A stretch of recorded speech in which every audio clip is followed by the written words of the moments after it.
ಕಮಲ್ ಹಾಸನ್ ಮತ್ತೆ ಅಮ್ಲಾನ್ ನಟಿಸಿದ ಚಿತ್ರ ಪುಷ್ಪಕ ವಿಮಾನ ನೋಡಿದ್ದೀರಾ?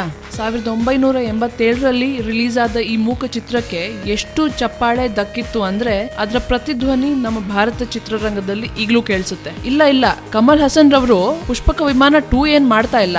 ಆದ್ರೆ ರಮೇಶ್ ಅರವಿಂದ್ ರವರು ಈ ಬಾಕ್ಸ್ ಆಫೀಸ್ ಹಿಟ್ ಚಿತ್ರದ ಹೆಸರನ್ನ ತಮ್ಮ ಮುಂದಿನ ಚಿತ್ರಕ್ಕೆ ಬಳಸ್ಕೊಳ್ತಾ ಇದ್ದಾರೆ. ಎಸ್ ರವೀಂದ್ರನಾಥ್ ಅವರು ಆಕ್ಷನ್ ಕಟ್ ಹೇಳೋ ಈ ಚಿತ್ರದಲ್ಲಿ ಪವನ್ ಒಡೆಯರ್ ರೊಕ್ಕ ಹಾಕಿದಾರಂತೆ. ಕಥೆ ಹಳೆ ಪುಷ್ಪಕ ವಿಮಾನಕ್ಕಿಂತ ಕಂಪ್ಲೀಟ್ಲಿ ಡಿಫ್ರೆಂಟ್ ಅಂತಾರೆ ರಮೇಶ್ ರವರು. ಒಫಿಷಿಯಲ್ ಟೀಸರ್ ಈಗಾಗಲೇ ಬಂದಾಗಿದೆ. ಪುಷ್ಪಕ ವಿಮಾನ ತಂದೆ ಮಗಳ ನಡುವಿನ ಪ್ರೀತಿ ಬಗ್ಗೆ ಇರೋ ಫಿಲ್ಮ್ ಅಂತ ಟೀಸರ್ ನಲ್ಲಿ ಗೊತ್ತಾಗುತ್ತೆ. ರಮೇಶ್ ಅವರು ಅಂದ್ಮೇಲೆ ಆಕ್ಟಿಂಗ್ ಬಗ್ಗೆ ಹೇಳ್ಬೇಕಾ?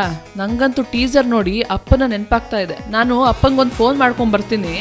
ಅಷ್ಟರಲ್ಲಿ ನೀವು ಟೀಸರ್ ನ ಈ ಒಂದು ಬಿಟ್ ನೋಡಿ.